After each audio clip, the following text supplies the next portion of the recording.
Hi friends, ನಮಸ್ತೆ. Welcome to the channel Nishkala Swarapancha. ಎಲ್ಲರೂ ಹೇಗಿದ್ದೀರಾ? ತುಂಬಾನೇ ಚೆನ್ನಾಗಿದ್ದೀರಾ ಅಂತ ಅನ್ಕೊಂಡಿದೀನಿ. ನಾನು ಕೂಡ ತುಂಬಾನೇ ಚೆನ್ನಾಗಿದ್ದೀನಿ.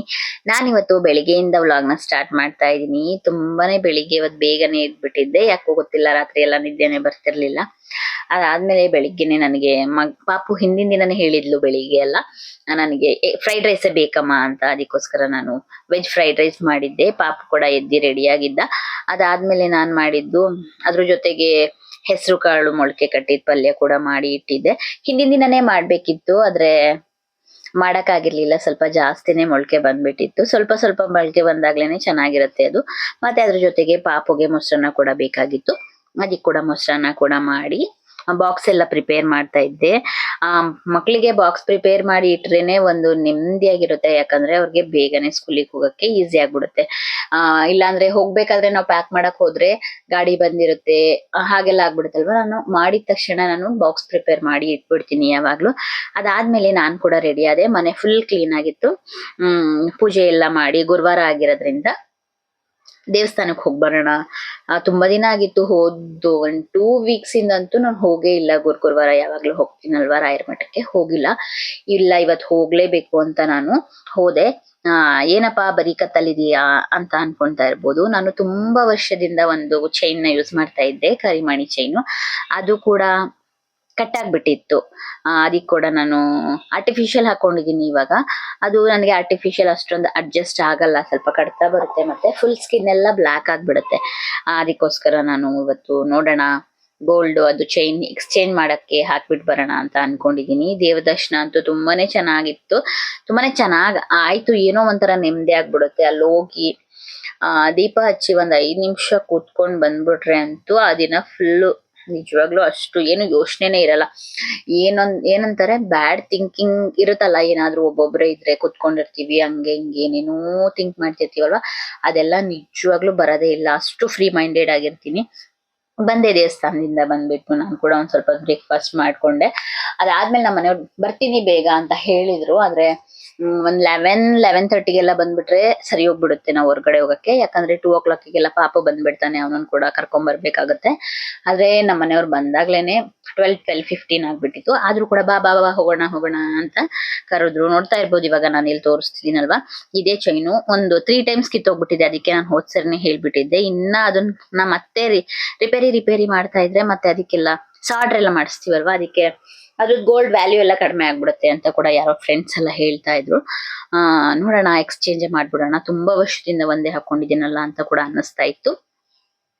ಬಡ್ಜೆಟ್ ಕೂಡ ನೋಡ್ಕೊಬೇಕು ನಮ್ದು, ಯಾಕಂದ್ರೆ ಈ ಮಂತ್ ಫೀಸ್ ಕೂಡ ಇತ್ತು, ಅದನ್ನು ಕೂಡ ಪೇ ಮಾಡಿದ್ವಿ. ನೋಡೋಣ ನಮ್ಮ ಬಜೆಟ್ಗೆ ಯಾವ್ದು ಬರುತ್ತೆ ಅಷ್ಟೇ ಗ್ರಾಮಲ್ಲಿ ಮಾಡಕ್ ಹಾಕಿದ್ರೆ ಆಯ್ತು. ಇಲ್ಲ ಅಂದ್ರೆ ನೋಡೋಣ, ಅಷ್ಟೇ ಗ್ರಾಮಲ್ಲಂತೂ ಆಗಲ್ಲ, ಅದ್ರ ಮೇಲೆ ಒಂದ್ ಸ್ವಲ್ಪ ಹಾಕ್ಲೇಬೇಕಾಗುತ್ತೆ. ಅಲ್ಲಿ ಹೋಗಿ ನೋಡೋಣ ಅಂತ ನಾನು ಎಲ್ಲ ರೆಡಿ ಮಾಡ್ಕೊಂಡೆ. ಆದ್ರೆ ಇದ್ರಲ್ಲಿ ಕೈಮಣಿ ಕೂಡ ಇದೆ ಅಲ್ವಾ, ನೀವು ನಂಬಲ್ಲ ಫ್ರೆಂಡ್ಸ್, ಇಷ್ಟೊಂದು ಕರಿಮಣಿ ಇದೆ ಅಂತ ನಾನು ಎಷ್ಟೊಂದು ಯೋಚನೆ ಮಾಡ್ತಿದ್ದೆ ಅಂತ. ನಮ್ಮಮ್ಮ ಅವರು ಕೂಡ ಅದೇ ಹೇಳೋರು, ಅಯ್ಯೋ ಇಷ್ಟೊಂದು ಕರಿಮಣಿ ಇರೋ ತಗೊಂಬಾರ್ದಿತ್ತು ನೀನು, ಅದು ವೇಸ್ಟ್ ಆಗುತ್ತೇನೋ ಅಂತ. ನಾನು ಅನ್ಕೊಂಡ್ಬಿಟ್ಟಿದ್ದೆ ಅಲ್ಲಿ ಒಂದ್ 2 ಗ್ರಾಮೇ ಹೋಗ್ಬೋದೇನೋ ಕರಿಮಣಿ ಅಂತ ಯೋಚನೆ ಮಾಡ್ತಾ ಇದ್ದೆ. ಆದ್ರೆ 2 ಗ್ರಾಮ್ ಅಷ್ಟೇನು ಹೋಗಿಲ್ಲ ಕರಿಮಣಿ. ಸ್ವಲ್ಪನೇ ಒಂದ್ 800 ಮಿಲಿ ಅಷ್ಟೇ ಹೋಗಿದ್ದು. ಅದಕ್ಕೊಂದ್ ಸ್ವಲ್ಪ ಸಮಾಧಾನ ಆಯ್ತು, ಪರವಾಗಿಲ್ಲ. ನಾವು ಹೊರಟ್ವಿ, ನಮ್ಮ ಮನೆಯವ್ರು ಬಂದು ಕರ್ಕೊಂಡ್ ಹೋದ್ರು. ಅಷ್ಟ್ರಲ್ಲಿ ಮಧ್ಯದಲ್ಲಿ ಹೇಳ್ತಿದ್ದಾರೆ, ಇನ್ನ ಒಂದ್ ಅರ್ಧ ಗಂಟೆ ಟೈಮ್ ಇದೆಯಲ್ಲ, ಬಾ ಕ್ಯಾಂಟೀನಿಗೆ ಬೇರೆ ಕಾರ್ಡ್ ಬಂದಿದ್ಯಾ ನೋಡ್ಕೊಂಬರಕ್ ಹೋಗೋಣ ಅಂತ. ನನಗಂತೂ ರೋಡಲ್ಲಿ ಹೋಗ್ತಾ ಹೋಗ್ತಾ ಸಿಟ್ಟೆ ಬಂದ್ಬಿಡ್ತಪ್ಪ. ಅಲ್ಲಿಗೆ ಹೋದ್ರೆ ಅಂತೂ ಒಂದ್ ಅರ್ಧ ಗಂಟೆ 3/4 ಗಂಟೆನೆ ವೇಸ್ಟ್ ಆಗುತ್ತೆ. ಅಷ್ಟೊತ್ತಿಗೆ ಆಲ್ರೆಡಿ 1 o'clock ಆಗ್ಬಿಡುತ್ತೆ. ಇನ್ನ ಒಂದ್ ಅರ್ಧ ಗಂಟೆಲಿ ಏನಪ್ಪಾ ನೋಡಕ್ಕಾಗುತ್ತೆ. ಅದು ಯಾಕಂದ್ರೆ ಅದನ್ನ ನಂದ್ ಹಳೇದೆಲ್ಲ ಮುರ್ಸಿ ಮತ್ತೆ ಅದಕ್ಕೆ ನಾವು ಹೊಸಾದ್ ಸೆಲೆಕ್ಟ್ ಮಾಡಿ ಎಲ್ಲ ಹಾಕ್ಬಿಟ್ಟು ಬರಕ್ಕೆ, ಇಲ್ಲಾಂದ್ರೆ ಅಲ್ಲೇ ಏನ್ ಹೊಸಾದ್ ಇದೆಯಾ ಅದನ್ನ ಕೂಡ ನೋಡಿ ಬರಕ್ಕೆ ತುಂಬಾನೇ ಟೈಮ್ ತಗೊಳುತ್ತೆ. ಬೇಡ ಇವತ್ ಕ್ಯಾಂಟೀನಿಗೆ ಹೋಗೋದ ಅಂತ ಹೇಳಿದಿಕ್ಕೆ ಓಕೆ ಸರಿ ಬಿಡು, ಹೋಗೋದ್ ಬೇಡ ಅಂದ್ಬಿಟ್ಟು ನಾವು ಬಂದ್ವಿ ಕನಕ್ ಗೋಲ್ಡಿಗೆ. ಇದಿರೋದು ತುಳಸಿ ಜ್ಯುವೆಲರ್ಸ್ ಬ್ಯಾಕ್ ಸೈಡು. ನಾವ್ ಯಾವಾಗ್ಲೂ ಇಲ್ಲೇ ಬರ್ತೀವಿ ತುಂಬಾ ದಿನದಿಂದ. ಇಷ್ಟ ಆಗುತ್ತೆ ಕಲೆಕ್ಷನ್ಸ್ ಎಲ್ಲ. ಹೇಳಿದೆ ಮಾಡಿ ಕೊಡ್ತಾರೆ, ಬೇಕಾದ್ರೆ ಬೇರೆ ತರದ್ದು.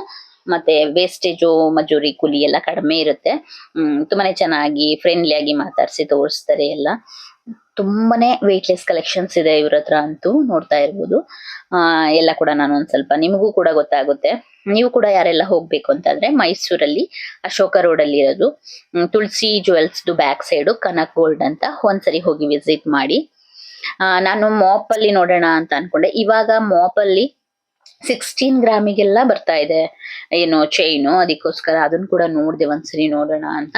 ನಮ್ಮನೆಯವರು ಹಾಕ್ತೀಯಾ ಇವಾಗ ಕರಿಮಣಿ ಹಾಕ್ಸ್ಕೋಬೇಡ, ಸುಮ್ನೆ ಗೋಲ್ಡ್ ಅದ್ ಡೈಲಿ ಯೂಸಿಗೆಲ್ಲ ಹಾಕೊಳ್ಳೋದು ನೀನು, ಸುಮ್ನೆ ಗೋಲ್ಡ್ ಇಷ್ಟೊಂದ್ ರೇಟ್ ಆಗಿದೆ, ನೀನ್ ಆ ದೊಡ್ಡ ಚೈನ್ ಹಾಕೊಂಡು ಯಾವಾಗ್ಲೂ ಪಾರ್ಕಿಗೆಲ್ಲ ಹೋಗ್ತಾ ಇರ್ತೀಯ, ಬೇಡ, ಶಾರ್ಟ್ ಆಗಿ ಚಿಕ್ಕದಾಗಿ ಒಂದು ಎರಡು ಕರಿಮಣಿ ಇರ್ಬೇಕು, ಆ ತರ ಹಾಕ್ಸ್ಕೊಂಡ್ ಮಾಡಿಸ್ಕೊ ಅಷ್ಟೇ ಅಂತ ಹೇಳ್ತಾ ಇದ್ರು.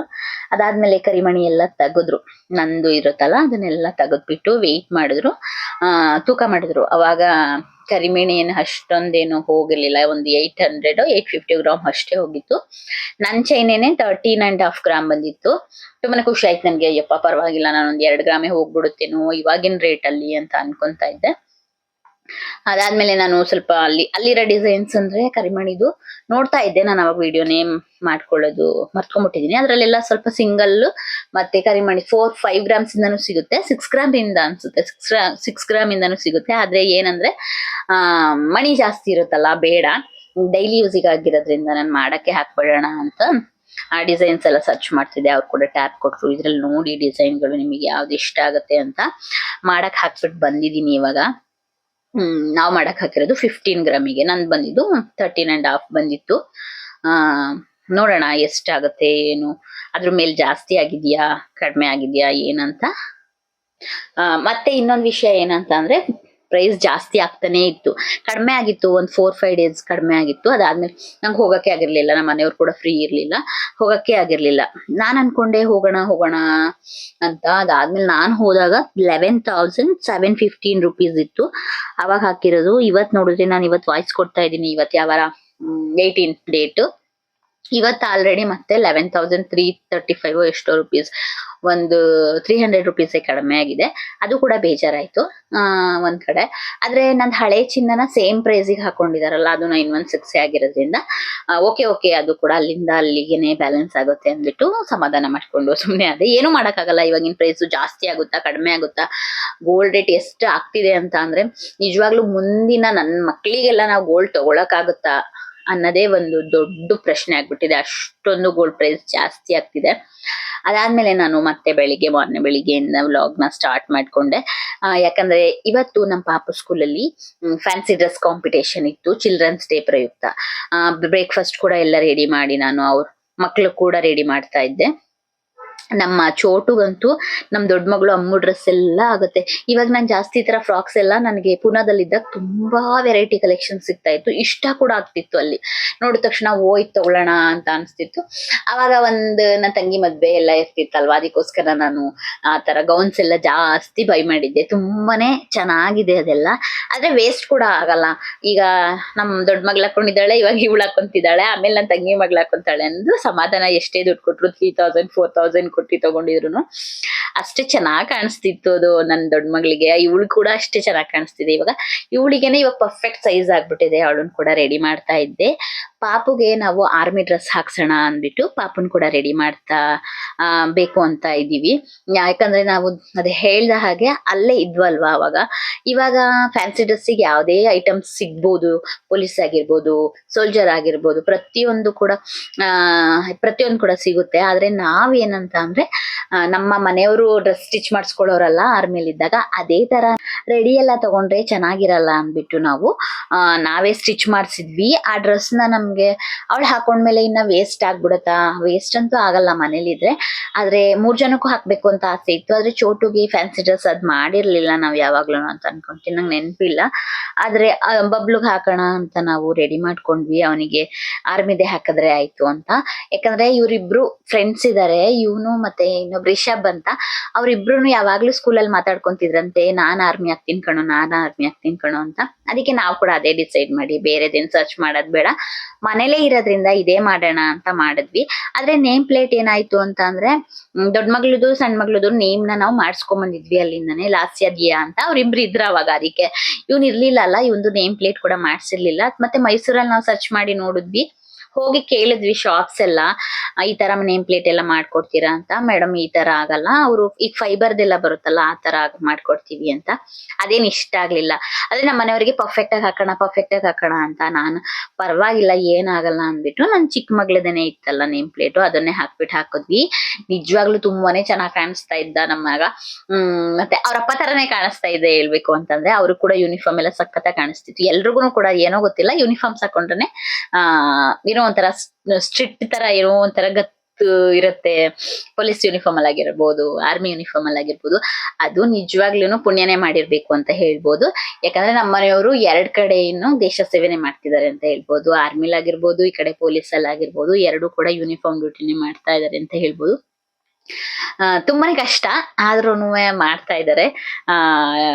ಯಾವಾಗ್ಲೂ ಹೇಳ್ತಾ ಇರ್ತಾರೆ, ಅಲ್ಲೂ ನಿಂಗೆ ನಾನ್ ರೇಗಿಸ್ತಾ ಇರ್ತೀನಿ ಯಾವಾಗ್ಲೂ, ನಿಂಗೆ ಬೇಜಾರಾಗಲ್ವಾ? ಅಲ್ಲೂ ಅಷ್ಟೊಂದು ಶೂನೇ ಬಿಚ್ತಾ ಇರ್ಲಿಲ್ಲ ಯಾವಾಗ್ಲೂ, ಇಲ್ಲೂ ಅಷ್ಟೇ ಶೂ ಯಾವಾಗ್ಲೂ ಪಾಲಿಶ್ ಹೊಡಿತಾ ಇರೋದೇನೆ ಅಂತ ರೇಗಿಸ್ತಾ ಇರ್ತೀವಿ ಯಾವಾಗ್ಲೂ. ಪಾಪು ಕೂಡ ರೆಡಿ ಆದ, ಫೋಟೋಸ್ ಕೂಡ ತೆಗೆಸ್ಕೊಂತ ಇದ್ದ. ನಾನು ಹೇಳ್ದಾಗ ನಿಂತ್ಕೊಂತಿ ಅಲ್ವಾ, ನಿಂತ್ಕೋ ಅಂತ ಹೇಳ್ತಾ ಇದ್ರೆ ಓಕೆ ನಿಂತ್ಕೊಂತೀನಿ ಅಂತ. ಮಕ್ಳು ಕೂಡ ಎಲ್ಲ ಒಂದ್ ಡ್ರೆಸ್ ಕೂಡ ನಾನು ಎಕ್ಸ್ಟ್ರಾ ಹಾಕಿದ್ದೆ, ಯಾಕಂದ್ರೆ ಅವನಿಗೆ ಇರಿಟೇಟ್ ಅಂದ್ರೆ ಮಕ್ಳು ಇಷ್ಟೊತ್ತವರೆಗೆ ಇಟ್ಕೊಳಕ್ ಆಗಲ್ಲ ಅಲ್ವಾ, ಸ್ವಲ್ಪ ಬೆಲ್ಟ್ ಎಲ್ಲ ಟೈಟ್ ಆಗ್ಬಿಟ್ಟಿರುತ್ತೆ. ನೀನ್ ಚೇಂಜ್ ಮಾಡ್ಕೋ ಸ್ಕೂಲಲ್ಲಿ ಅಂತ ಹೇಳಿದ್ದೆ, ಅದಕ್ಕೋಸ್ಕರ ಅವನು ಚೇಂಜ್ ಮಾಡಿಸ್ತಿದ್ದ. ನಾನು ಹೋಗಷ್ಟರಲ್ಲಿ ಮಧ್ಯಾಹ್ನ ಇವನಿಗೆ ಏನಂತ ಫುಲ್ ಹೇಳ್ಕೊಟ್ಟಿದ್ದೆಲ್ಲ ಹೇಳ್ತಾನೆ. ಆರ್ಮಿ ಬಗ್ಗೆ ಎಲ್ಲ ಒಂದ್ 2 ಲೈನ್ ಹೇಳ್ಕೊಡಿ ಅಂತ ಹೇಳಿದ್ರು ಸ್ಕೂಲಲ್ಲಿ, ಅದಕ್ಕೋಸ್ಕರ ಅದನ್ನ ಕೂಡ ಹೇಳ್ಕೊಟ್ಟಿದ್ದೆ. ನಾವ್ ಕೇಳ್ಬೇಕಾದ್ರೆ ಹೇಳಲ್ಲ, ಏನೇನೋ ಸೇರ್ಸ್ಕೊಂಡು ಹೇಳೋದು. ಇಬ್ರಿಗೂ ಕೂಡ ರೆಡಿ ಮಾಡಿದ್ದಾಯ್ತು. ಆದ್ರೆ ನನ್ನ ದೊಡ್ಡ ಮಗಳಿಗೆ ಯೂನಿಫಾರ್ಮ್ ಇದ್ದಿದ್ರಿಂದ ಅವಳೊಂದ್ ಸ್ವಲ್ಪ ಬೇಜಾರ್ ಮಾಡ್ಕೊಂಡು ಹೋಗ್ತಾ ಇದ್ಲು. ಪಾಪು ನಡ್ಕೊಂಬಾ, ನಾನು ಸ್ವಲ್ಪ ವಿಡಿಯೋಸ್ ಎಲ್ಲ ಮಾಡ್ಕೊಂತೀನಿ ಅಂದ್ರೆ ಆರಾಮಾಗಿ ನಡ್ಕೊಂಡ್ ಬರ್ತಿದ್ದ. ಒಂದೊಂದ್ಸರಿ ಚೆನ್ನಾಗಿ ನಡ್ಕೊಂಡ್ ಬರ್ತಾನೆ, ಒಂದೊಂದ್ಸರಿ ಹಾಗೇನೆ ನಕ್ರ ಮಾಡಿ ನನ್ಗೆ ಸಿಟ್ ಬರ್ಸೋದು ಹಂಗ್ ಮಾಡ್ತಾ ಇದ್ದ. ಅಷ್ಟರಲ್ಲಿ ನಾನ್ ಕೂಡ ಫಂಕ್ಷನ್ ಆಗಿರೋದ್ರಿಂದ ನೋಡೋಣ ಮಕ್ಳೆಲ್ಲ ಬಂದಿರ್ತಾರೆ ಅಂದ್ಬಿಟ್ಟು ನಾನ್ ಕೂಡ ಹೋಗಿ ಬಿಟ್ಬಿಟ್ಟು ಬಂದ್ವಿ ಸ್ಕೂಲಿಗೆ. ಇವತ್ತಿನ ದಿನ ಇದಾಗಿತ್ತು ಫ್ರೆಂಡ್ಸ್. ನನ್ನ ವಿಡಿಯೋಸ್ ಎಲ್ಲ ನಿಮಗೆ ಇಷ್ಟ ಆಗ್ತಿದ್ರೆ ಒಂದ್ ಲೈಕ್ ಮಾಡಿ, ಶೇರ್ ಮಾಡಿ, ಸಬ್ಸ್ಕ್ರೈಬ್ ಮಾಡಿ. ನನ್ನ ಚಾನಲ್ನ ನಿಷ್ಕಲಾಸ್ ಪ್ರಪಂಚ ಯೂಟ್ಯೂಬ್ ಚಾನಲ್ನ ಸಪೋರ್ಟ್ ಮಾಡಿ. ನೆಕ್ಸ್ಟ್ ವಿಡಿಯೋದಲ್ಲಿ ಸಿಗ್ತೀನಿ. Thank you so much. Thanks for watching. Bye.